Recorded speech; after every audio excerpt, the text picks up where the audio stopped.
I'm your host, Carlo Cardilli, Head of Product at Alpharank. Welcome to our conversations around best practices for growth through the online branch. Today, I'm thrilled to have Chad Carpenter, VP of Marketing Optimization at Wellby Financial, joining us. Welcome, Chad. Thank you. Glad to be here. All right. Now, for those of you who are new to this series, Alpharank is a guidance system for the online branch. Alpharank keeps your activities pointed towards the most dollar output from the online branch, so digital can become a heat-seeking missile relentlessly focused on balance sheet production. Any marketing activity you run, whether it's a targeted email, a postcard with a QR code, or a Google ad, we tell you exactly how many dollars you booked from that action. And most importantly, how to get more dollars per action.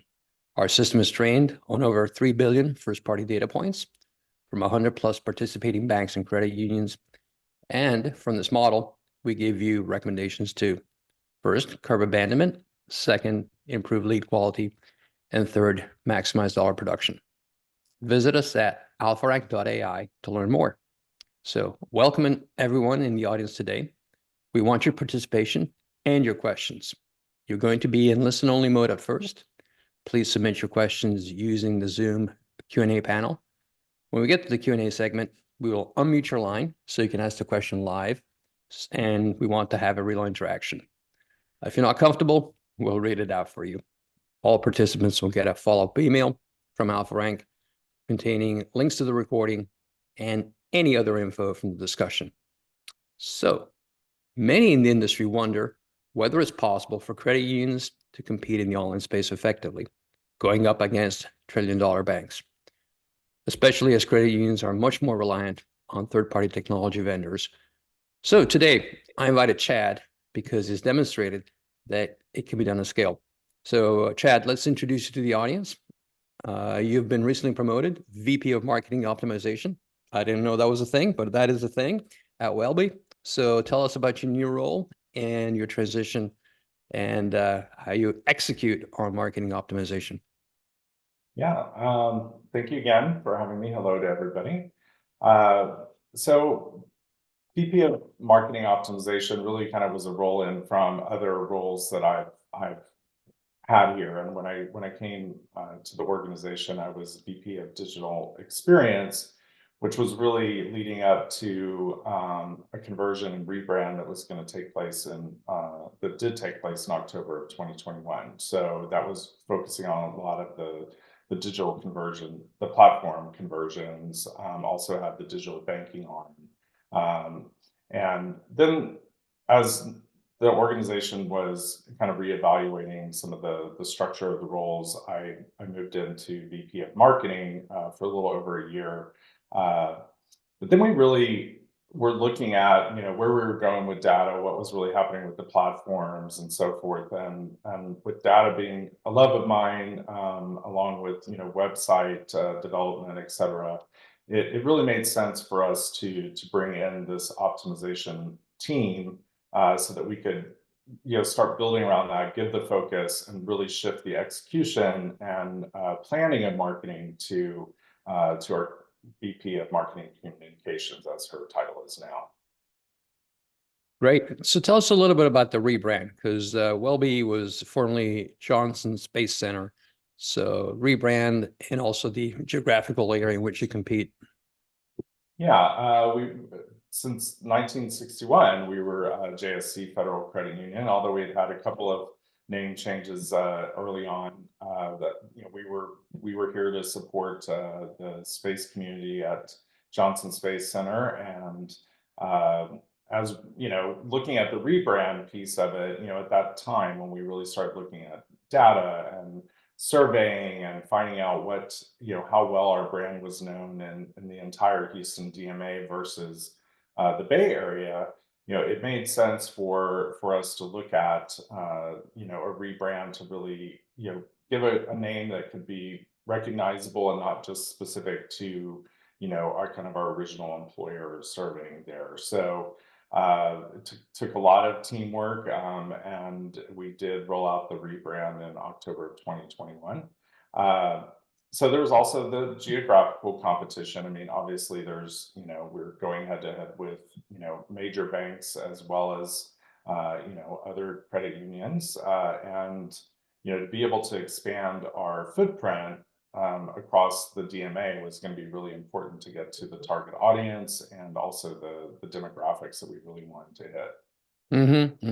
And anyone can join through the American Consumer Council, if I got that right. American Consumer Council was added as an entry point to really streamline and make sure that if someone didn't feel they fit into some of the other qualified reasons to join, it gives them an entry just by selecting that. So we do still stay within our charter for that though. Yep.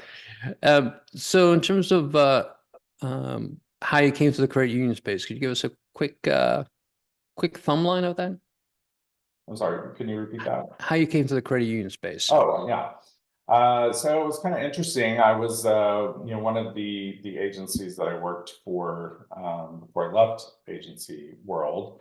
Most of our clients were, either financial or insurance companies or engineering companies, which is a really interesting mix.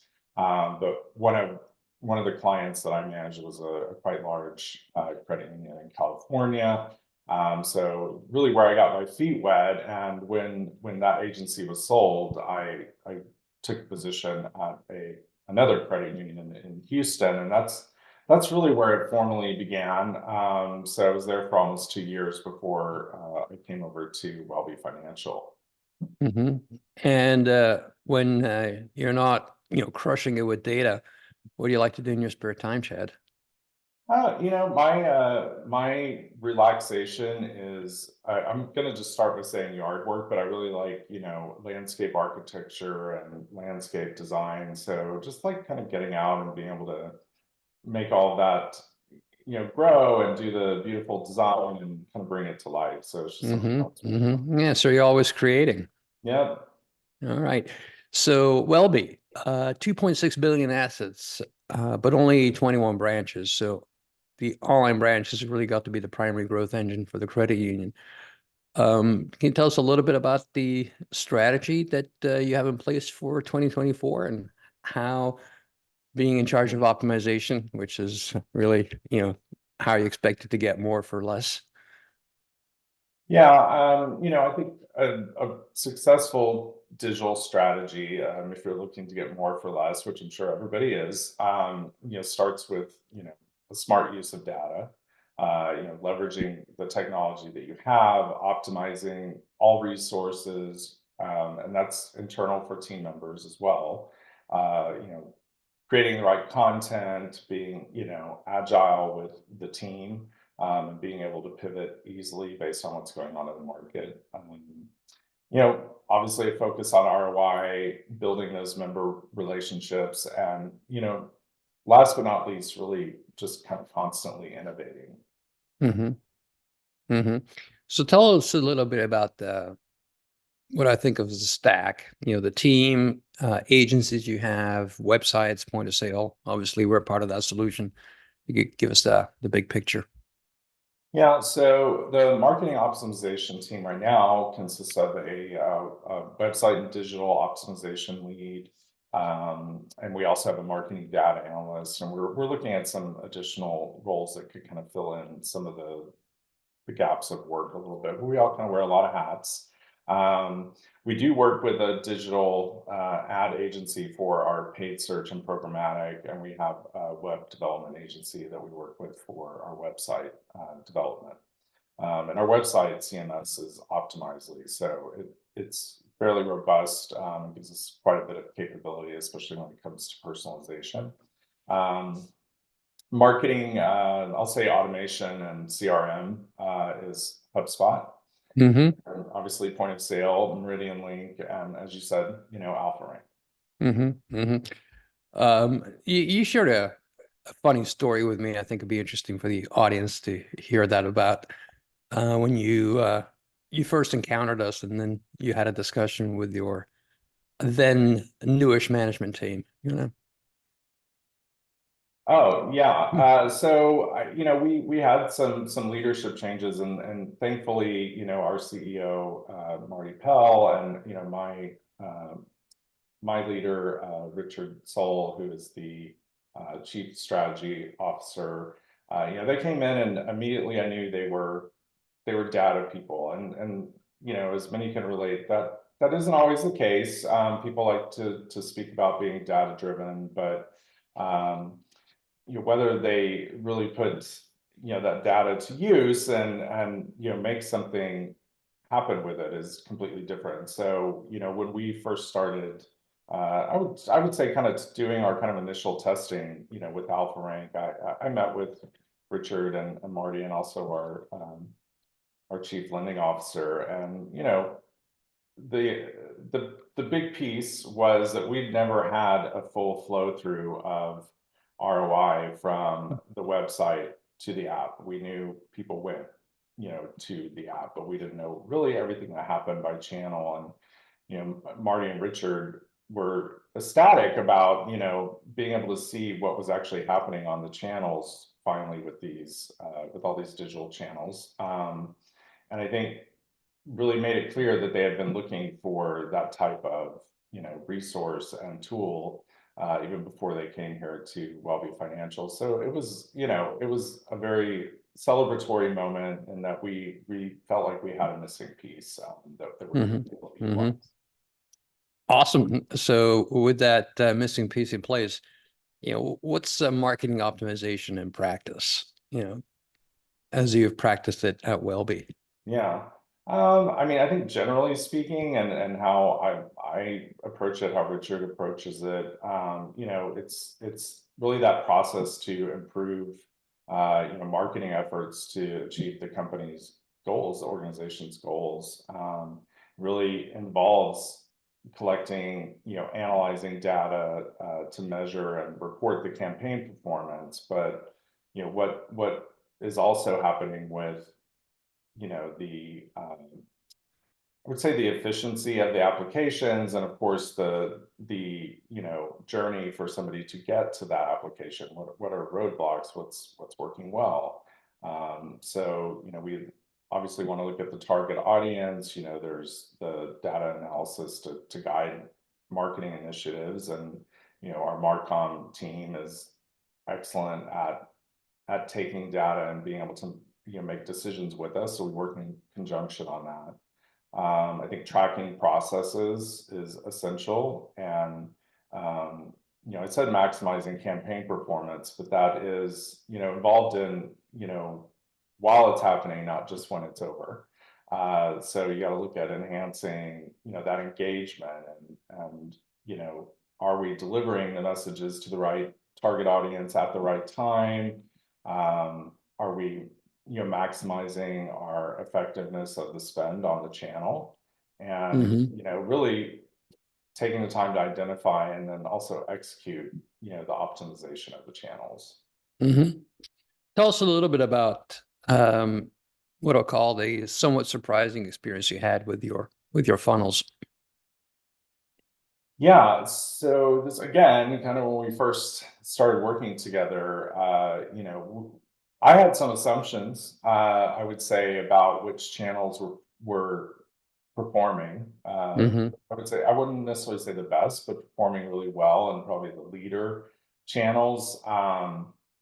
You know, once we were actually able to see the breakdown, on the Alpharank dashboard, uh, one, it was great to see organic. Mm-hmm. You never truly have a full picture of really what's come through on organic and what's converting. So that was, one of our top performers. And obviously, paid search was doing well, but we also found different nuances based on the ad groups and what was resonating a little bit more than even what was showing from the Google ad optimization side. Online banking was a pleasant surprise. The marketing that we're able to do within the mobile app, and on desktop online banking, and email, which, you know, there's a common conversation about whether email is dead, quote unquote, which it isn't. Mm-hmm. So I would definitely say that's within our top four channels. So that also loops back to some things I know we're going to talk about in terms of optimizing as you know those channels based on the data. Mm-hmm. Mm-hmm. And then, if memory serves me right, you're able to, um, work with compliance to simplify, the flow through Mhm. of your prospects through portal. And you saw quite a big effect from that, right? We did. I mean, I think, you know, with the analysis that you and the team did on, you know, the specific applications, I believe that's what you're referring to. Mm-hmm. Yeah, I think really being able to see benchmarks against where we were, you know, seeing drop off on the application and being able to look at fields that maybe were required that didn't need to be. Maybe we were, you know, offering too many options on loan terms and you know, requiring uh, state or I think some things on the ID and just some of the references. There were a number of fields that we looked at. So it came down to not as heavy on the compliance side. I think really working with our digital technology team and what everybody felt comfortable not having as a requirement on the application because there were things that we could capture after you know, Mm-hmm. Mm-hmm. the application was submitted. It didn't mean we weren't gathering that, but is it required to weigh down, you know, the inputs on the application because that was just causing, you know, some friction and drop off. Yeah, I want to double click on that, Chad, because we often see, folks having the kind of conversation you just talked about. Do we really need this? But often it's decision making by committee, and not any one person, feels really strongly about it. But there isn't enough impetus to take it out, and people kind of, look at each other and like, should we keep it, not keep it? What do we do? So, if you could talk to us a little bit more about how you um, manage to get the team to actually make the decision to take out some of these fields, and what you saw as the before and then the after. I think it'd be really helpful for our audience because I think we all struggle with these applications that are a little bit overloaded with questions as an industry. Yeah, yeah. Well, I mean, first and foremost, you know, we have the support of, you know, our EC. You know, this was very valuable and important, you know, for them. So it wasn't unknown. But I have to say, you know, I think our internal teams are extremely collaborative. We work well together. So it was really about, you know, determining, you know, between the technology team and compliance, what was actually required before the application was submitted, but then what is that going to impact anything from, you know, for the teams that are processing applications, et cetera, underwriters. So it took conversations, but I don't feel like there was, you know, necessarily like heavy red tape. I think it was a matter of, you know, making sure we did our due diligence, not rushing, you know, bringing all the right stakeholders into the room and collaborating through it for the benefit that we felt we would see from it.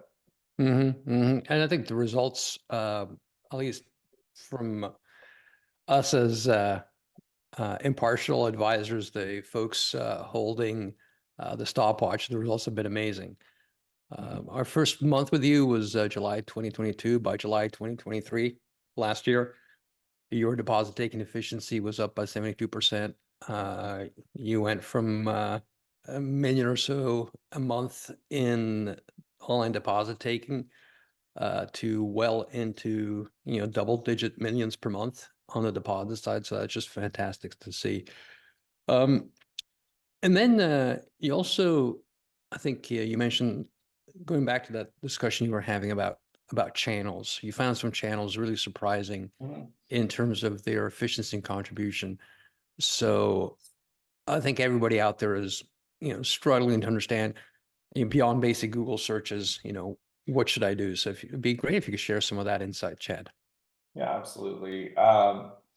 Yeah, we had implemented programmatic channels, which was geo-targeting, CTV, some audio like Spotify, and this was probably in the 4 to 6 months before we began talking to Alpharank. And I think when we got some of the initial testing data, I was surprised to see that there was actually quite a bit of business that was coming through on programmatic, for instance. Mm-hmm.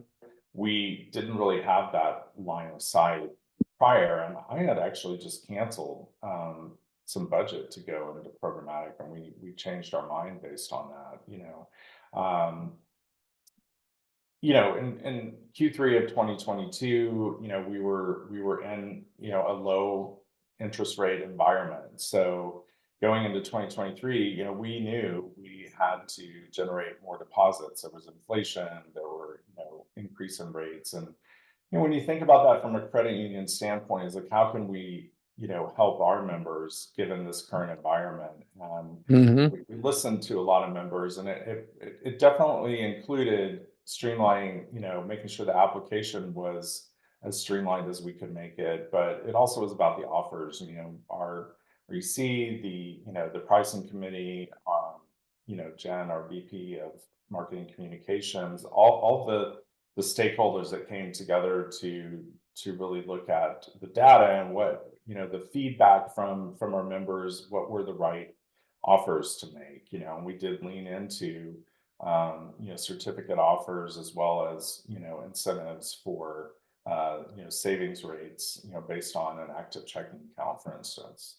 Mm-hmm. Mm-hmm. Mm-hmm. That's amazing. So before we turn over to any questions from our audience, Chad, if you look back at the experience last couple of years, what was the thing that most surprised you from this optimization journey?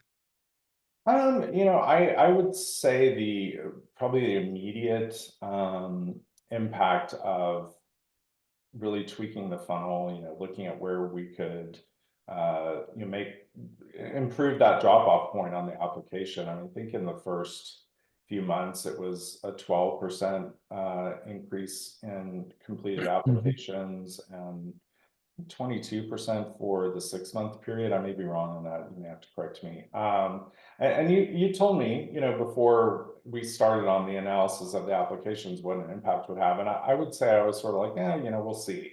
So I was pleasantly surprised with that. I think being able to see the real impact of the channels and clearly, communicate that to stakeholders within the organization, to really be able to speak to what was working well, what kind of happened once they clicked on an ad, but they actually went over to this product, because we can see all of that based on the UTM data. Mm-hmm.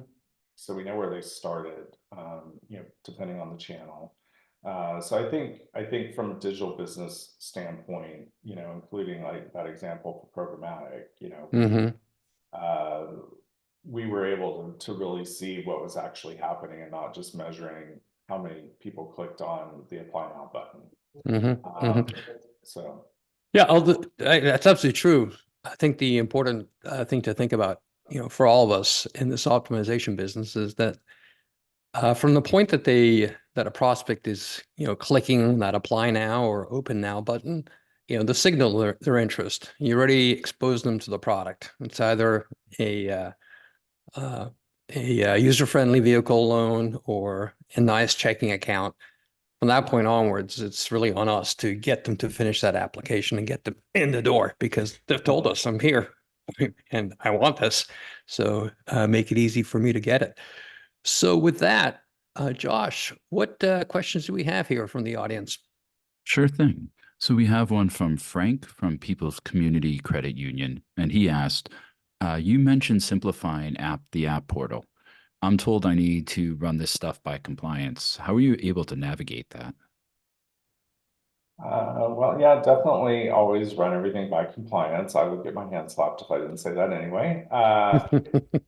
So I think just, going back to kind of the initial conversation about it, or, in this call, it was really aligning with stakeholders and then having a conversation with compliance. I think if you go, into a meeting with compliance and you're not prepared, you leave with homework, and you may still. But going into that aligned, being able to speak to why and how it will impact, gave them the ability to, the risk team, the compliance team, to really look at the impact from compliance and risk. And if there were questions and we weren't sure, we would go find the information. But I would say we weren't really removing anything that was going to be, a compliance risk. It was more, did we actually, were we required to have that right there on the application where we had it? So that was a big part of the conversation. Interesting. Awesome. Was there any specific channel you discovered or improved that was especially successful in attracting new members?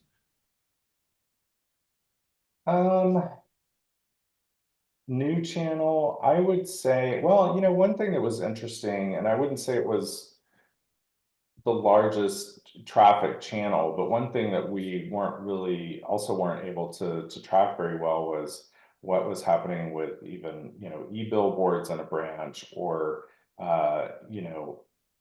flyer type of collateral that may be handed out at an event or within the branches, and being able to utilize the QR code element, but not just see who hit the website, but actually who carried through, with either completed, funded, approved app, etc.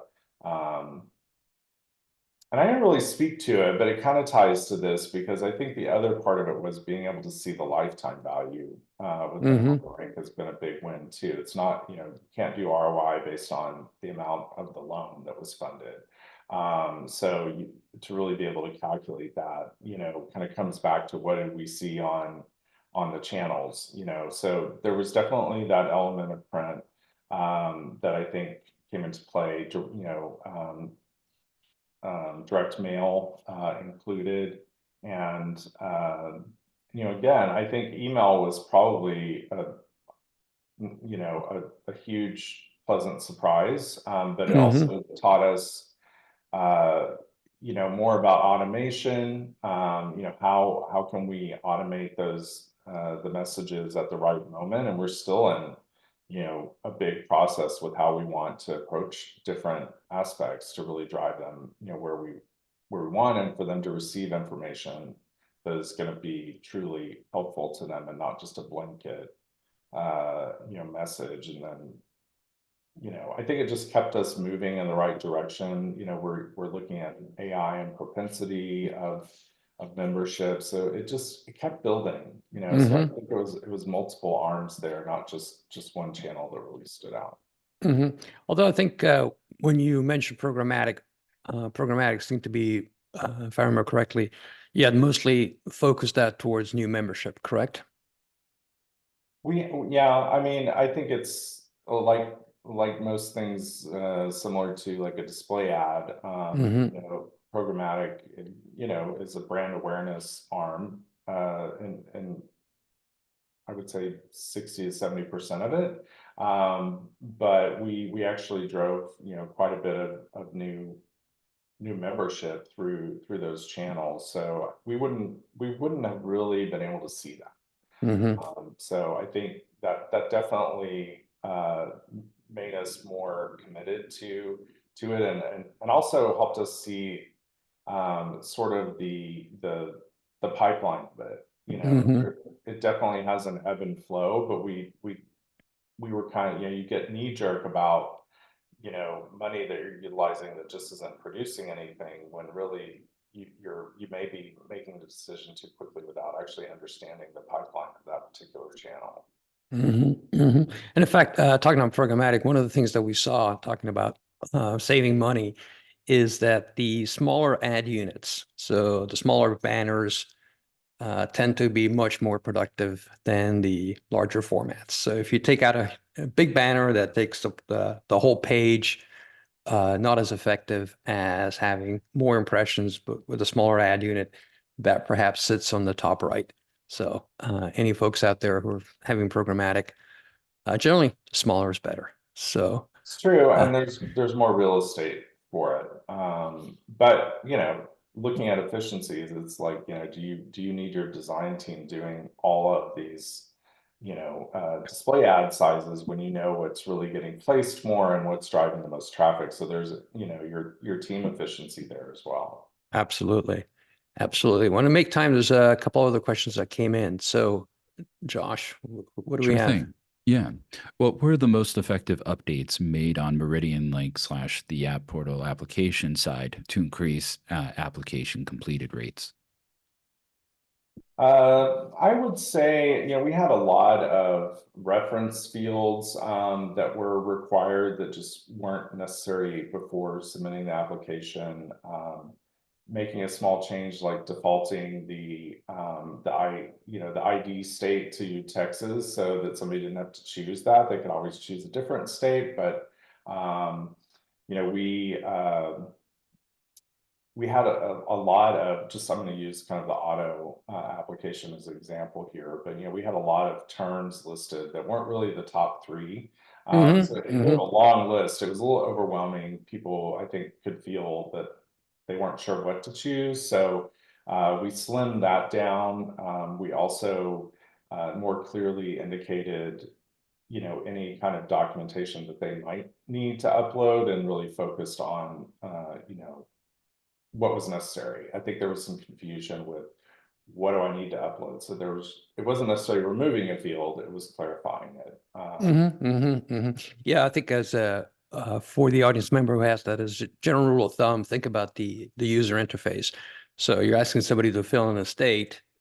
It's a drop-down list with 50 elements, and Texas is quite far down that list. I'm doing this from a mobile device, so now I'm scrolling with my finger. It's just too hard. Make it easy, right? Just like you said. And I think that just applies sort of throughout. Yeah. We also had an upfront question for them to select a branch, which just wasn't necessary online, and there were people that would drop off right there because they didn't know what to choose. Pretty obvious one, but it did make a big impact. Yeah, I just came here for a 6% CD. I don't care about the branch. That's right. That's right.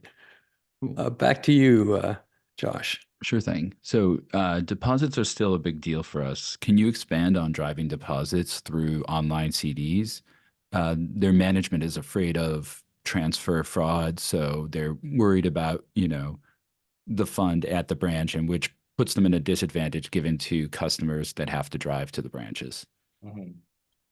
Well, I mean, I can't speak to the internal conversations around compliance. I can state how strong our compliance and risk team are and what our internal processes are for that. But we do obviously allow online funding, and I would say depends on your process of doing it too. Like, are you having a review of the application before there's money actually transferred in, for early detection of fraud, and what kind of levers do you have set up for it? But I always say, no matter the product, especially on the deposit side, if somebody is delayed in doing what they want to do with that in today's world, they're going to go where they're going to get the fastest answer and the easiest way to do it. Yeah. That's the truth, man. Yeah. Josh, I think we have time for one more before we Perfect. let Chad go.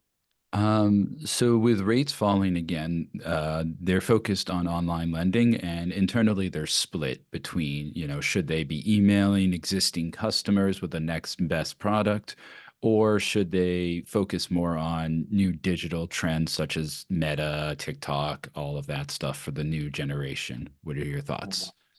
I would be very careful about just jumping on what's popular.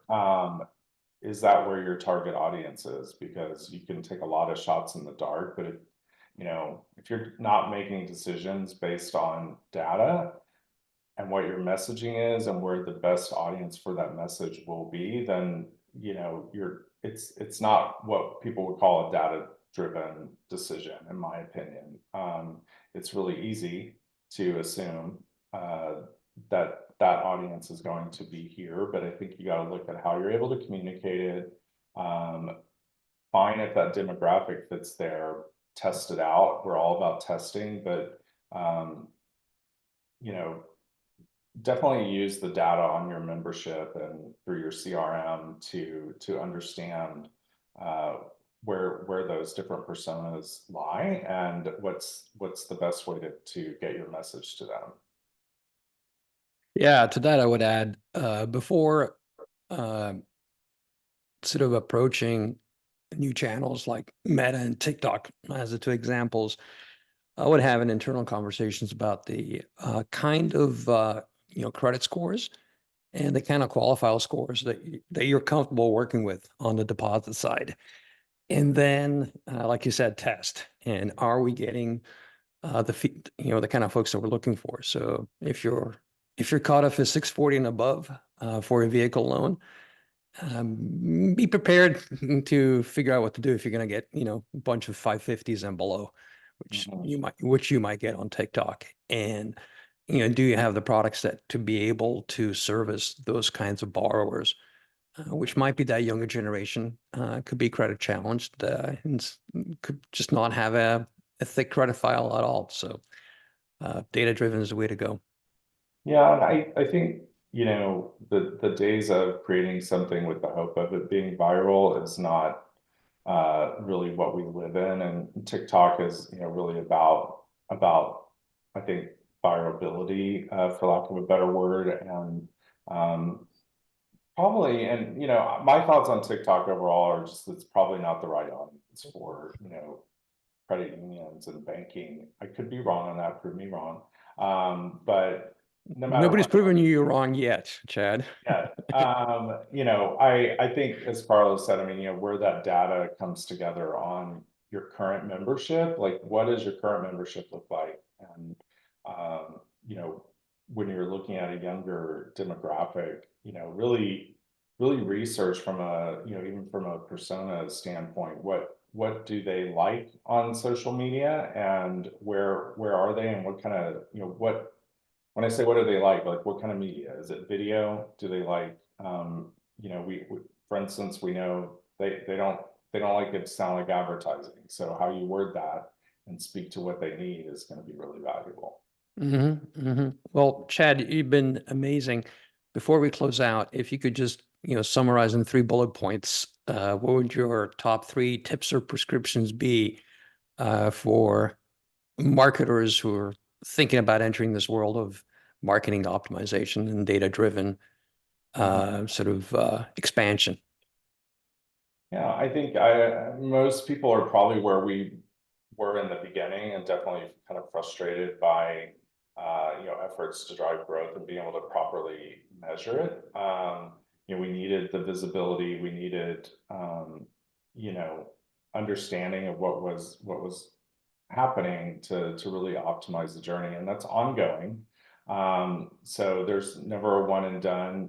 You know, once you get a journey optimized, there's sales enablement and, you know, closing the loop with sales. So there's always next phases and moving parts to that. I think, you know, quantify everything, you know, with stakeholders.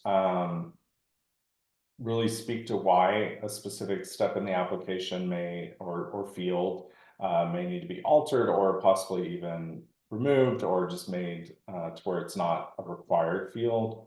You know, being able to state that we're losing, you know, 1%, 2%, X% of applications through abandonment, you know, based on this particular step or field, you know, quantifies that for them so you can have a collaborative conversation.